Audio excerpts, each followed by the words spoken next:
आज हमको जो पढ़ना है वो पढ़ना है उप सहसंयोजी युग्मकों के जैव निकायों में उपयोग। उप सहसंयोजी युग्मकों के जैव निकायों में उपयोग मतलब जो उप सहसंयोजक यौगिक होते हैं उसका जैव निकायों में क्या उपयोग होता है। तो पहला लिखेंगे उप सहसंयोजी यौगिकों के जैव निकायों में प्रमुख कार्य हैं। कौन कौन से, जैसे आप प्रकाश संश्लेषण होता है। प्रकाश संश्लेषण क्या होता है, क्लोरोफिल होता है। क्या होता है भैया, क्लोरोफिल जो होता है वो आपका क्या होता है, मैग्नीशियम का उप सहसंयोजक यौगिक होता है। क्लोरोफिल किस काम पे आता है, क्लोरोफिल प्रकाश से सन से प्रकाश लेता है और प्रकाश को लेकर क्या करता है, प्रकाश संश्लेषण की क्रिया में भाग लेता है। प्रकाश संश्लेषण क्रिया क्या होती है, प्रकाश संश्लेषण की क्रिया उसमें होती है जिसमें CO2 जो है ऑक्सीजन के साथ रिएक्शन करके, CO2 ऑक्सीजन के साथ रिएक्शन करके ग्लूकोज बनाता है। उसी रिएक्शन को बोलते हैं प्रकाश संश्लेषण की रिएक्शन। तो यही है कि प्रकाश संश्लेषण में यूज होता है। प्रकाश संश्लेषण क्या होता है, इसमें एक क्लोरोफिल होता है। क्लोरोफिल क्या होता है, मैग्नीशियम का उप सहसंयोजक यौगिक होता है जो पेड़ पौधों में प्रकाश संश्लेषण में भाग लेता है। तो आपको समझ में आया जो प्रकाश संश्लेषण की क्रिया होती है पेड़ पौधों में उसमें कौन सा भाग लेता है, भाग लेता है क्लोरोफिल। अब बात आ गई क्लोरोफिल क्या है, तो क्लोरोफिल मैग्नीशियम का उप सहसंयोजक यौगिक होता है। ये CO2 है, H2 से रिएक्शन करके सूर्य के प्रकाश के ऊपर ग्लूकोज बना दिया और साथ में ऑक्सीजन निकाल दिया। साथ में क्या निकाल दिया भैया, ऑक्सीजन गैस निकाल दिया।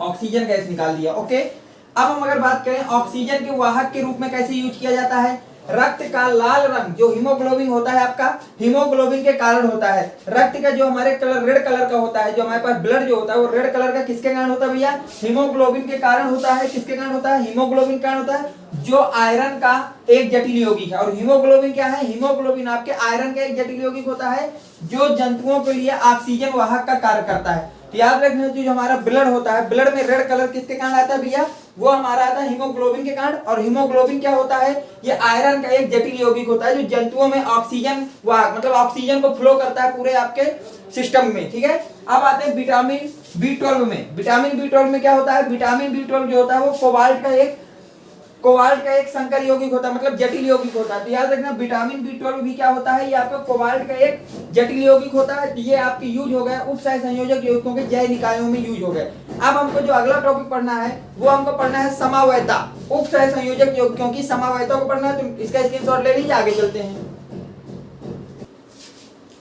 देखिए अगला जो चीज है वो हमको पढ़ना उप सहसंयोजी यौगिकों में समावयता। क्या पढ़ना भैया, उप सहसंयोजी यौगिकों में समावयता पढ़ना है। तो उप सहसंयोजी यौगिकों में दो प्रकार की समावयता पाई जाती है। उप सहसंयोजक यौगिकों में दो प्रकार की समावयता पाई जाती है। एक को बोलते हैं संरचनात्मक समावयता और दूसरी होती है त्रिविमीय समावयता। संरचनात्मक समावयता का मतलब है स्ट्रक्चरल आइसोमेरिज्म। स्ट्रक्चरल आइसोमेरिज्म जो कि 2D में होगा भैया। किसमें होगा भैया, 2D में होगा।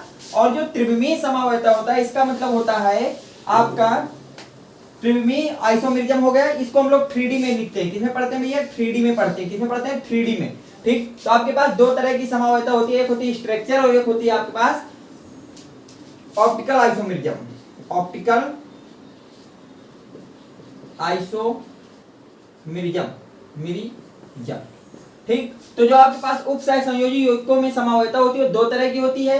एक तो आपके पास होती है संरचनात्मक समावयता जिसको हम बोलते हैं स्ट्रक्चरल आइसोमेरिज्म, 2D में पाया जाता है। और दूसरा होता है त्रिविमीय समावयता जो 3D में पाया जाता है, ये बोल सकते हैं ऑप्टिकल आइसोमेरिज्म। या क्या बोल सकते हैं, ऑप्टिकल आइसोमेरिज्म। ठीक है, संरचनात्मक समावयता जो है हमारे पास क्या होती है, इसको देखिए, यह यौगिकों की संरचना में भिन्नता के कारण उत्पन्न होती है। जो संरचनात्मक समावयता है यह यौगिकों की संरचना में भिन्नता के कारण उत्पन्न होती है। ये निम्न प्रकार की होती है। सिलेबस में हमारे 4 ही पढ़ना है। पहला पढ़ना आयनन समावयता किसे कहते हैं, जिसको हम आयनिक आइसोमेरिज्म बोलते हैं इंग्लिश में। दूसरा पढ़ना है हाइड्रेट समावयता किसे कहते हैं, जिसको हाइड्रेटेड आइसोमेरिज्म बोलते हैं। तीसरा पढ़ना है बंधनी या लिंकेज समावयता जिसको हम लोग लिंकेज आइसोमेरिज्म कहते हैं। और फोर्थ नंबर में पढ़ना है उप सहसंयोजक समावयता जिसको कोऑर्डिनेशन आइसोमेरिज्म कहते हैं। इन 4 को पढ़ना है हमको। ठीक है, त्रिविमीय समावयता में आपको कुछ भी नहीं पढ़ना, ये सिलेबस में है ही नहीं। सिस और ट्रांस का थोड़ा सा कॉन्सेप्ट वो आपको पढ़ाया जाएगा। तो मैं यहाँ पे आपको त्रिविमीय समावयता दो तरह की होती है, मैं आपको यहाँ एक्सप्लेन कर देता हूँ। एक होती है ज्योमेट्रिकल आइसोमेरिज्म और एक होती है ऑप्टिकल आइसोमेरिज्म।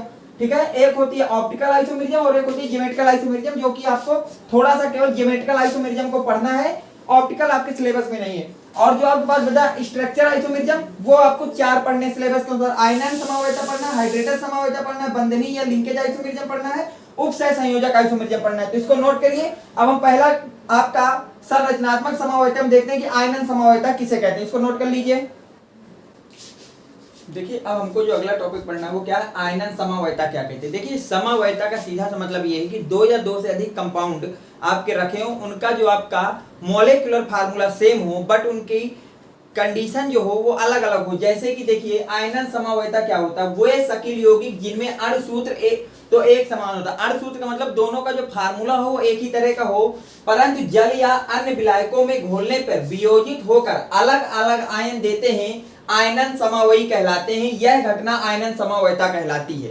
ये तो डिफिनीशन हो गई। समझने का वे क्या है कि दो या दो से अधिक वो कंपाउंड जिनका अणु सूत्र एक तरह का हो, परंतु उसे जल किसी विलायक में घोलने पर उसमें जो आयन हो, आयन जो उसमें वो ब्रेक हो, जिन आयन हो वो अलग अलग हो। जैसे कि देखिए आपके सामने दो कंपाउंड मैंने ए और बी लिखा है, मान लीजिए इसको कल के दिन किसी भी आयन विलायक में डालो तो ये किस तरह से टूटेगा, ध्यान देखिए। क्या ये कोबाल्ट बनेगा, NH3 का होल 5 बनेगा, Br बनेगा, प्लस का 2 और साथ में इसमें SO4 -2। क्या ये आयन टूटेगा? मैंने पहले बताया था कि स्क्वायर ब्रैकेट के अंदर की यूनिटी कभी भी ब्रेक नहीं होती, ऐसा टूटेगा।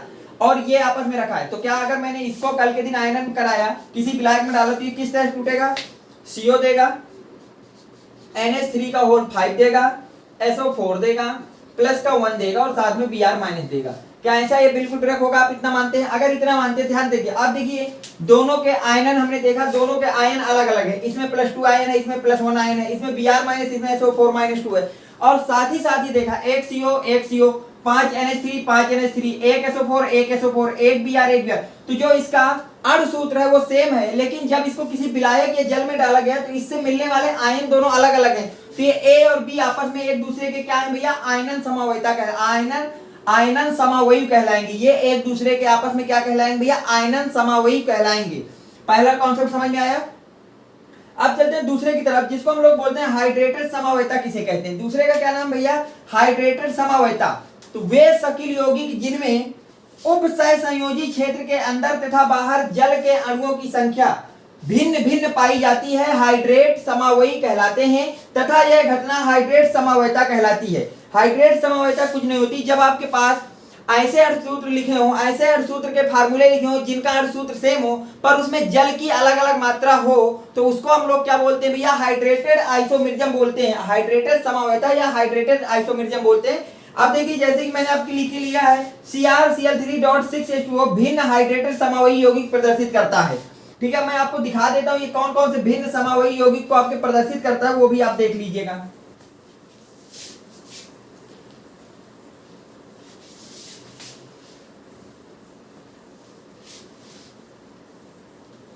अब देखते हैं भैया, देखिए अब यहां तक आपने कर लिया। अब ध्यान देखिए हमें इसके लिखना है तो हमारे पास क्या इसका पहला फार्मूला ऐसे लिखा जा सकता है, CrH2O का होल 6 Cl3, ये फर्स्ट हो गया। क्या इसी को मैं कल के दिन ऐसा भी लिख सकता हूं, CrH2O का होल 5 और Cl एक अंदर भेज देते हैं और बाहर कर देते हैं वाटर और साथ में Cl2। क्या ऐसा लिखा जा सकता है? क्या कल के दिन इसकी तीसरी जो आपकी स्ट्रक्चर क्या ऐसा भी लिख सकते हैं, CrH2O का होल 4 Cl2 और बाहर हो जाएगा H2O का होल 2 और Cl। क्या कल के दिन इसकी चौथी जो आपका स्ट्रक्चर ऐसा भी लिखा जा सकता है, H2O का होल 3 Cl3 और आपका H2O का होल 3। ठीक, तो ये डॉट में आएगा यहाँ पे .2H2O .3H2O ऐसा होगा। तो देखिए इन सारे फार्मूले देखिए सब में Cr एक ही है। वाटर की अगर बात की जाए 6 मोल है, 6 मोल है, 6 मोल है और यहाँ पे भी 6 मोल है। अगर क्लोरीन की बात की जाए 3 मोल है, 3 मोल है, 3 मोल है। तो जब हमने स्ट्रक्चर देखा तो इसमें 6 वाटर है, इसमें 5 वाटर है, इसमें 4 वाटर, इसमें 3 वाटर, मतलब स्क्वायर ब्रैकेट के अंदर वाटर की जो आपकी क्वांटिटी है वो अलग अलग है। लेकिन अगर होल स्ट्रक्चर को देखते हैं तो वाटर की टोटल क्वांटिटी या टोटल स्ट्रक्चर का अणुसूत्र या मॉलिक्यूलर फार्मूला सेम आ रहा है, लेकिन स्क्वायर ब्रैकेट के अंदर वाटर की जो संख्या है वो अलग अलग आ रही है। तो इन्हें आपस में एक दूसरे क्या बोलेंगे, हाइड्रेटेड समावयी बोलेंगे। तो 1 2 3 4 ये चारों स्ट्रक्चर आपस में कैसे हैं भैया, हाइड्रेटेड समावयी हैं। इसको नोट करिए, इसके बाद चलते हैं आगे, स्क्रीनशॉट ले लीजिए। देखिए अगला जो टॉपिक पढ़ना है वो बंधनी या लिंकेज समावयता किसे कहते हैं। बंधनी या लिंकेज समावयता आपका वहां पाया जाएगा जहां पे एम्बिडेंटेड लिगेंड लगा होगा। पहले ये बात आप फिक्स कर लीजिए या वहीं पे नोट में लिख लीजिए, बंधनी या लिंकेज समावयता कहां पाई जाएगी, जहां पे एम्बिडेंटेड लिगेंड लगा होगा। तो देखिए परिभाषा क्या बोल रही है, वे सकुल यौगिक जिनमें उभयदंती लिगेंड, जो आपके एम्बिडेंटेड है उनको हम लोग हिंदी में बोलते हैं उभयदंती लिगेंड, दो भिन्न भिन्न ज्यादा परमाणुओं से जुड़े होते हैं, लिंकेज समवायता कहलाती है। ठीक भैया, एग्जांपल के लिए देखिए, जैसे आपका लिखा है CO NO2 NH3 जो NO2 है ये आपका कैसा होता है, उभयदंती लिगेंड होता है, या इसी को बोलते हैं एम्बिडेंटेड लिगेंड।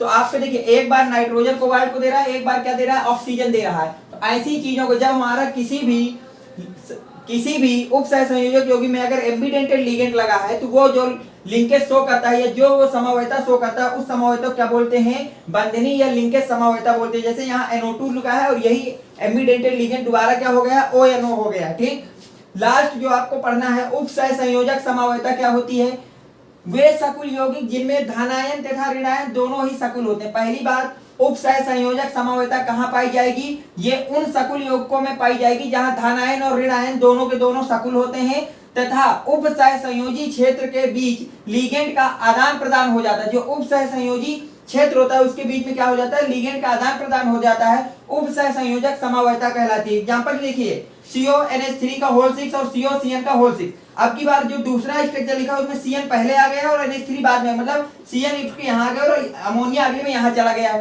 तो इस तरह के यौगिकों को क्या बोलते हैं, उप सहसंयोजक समवायु बोलते हैं। अतः A B आपस में कैसे है, उप सहसंयोजक समवायु है।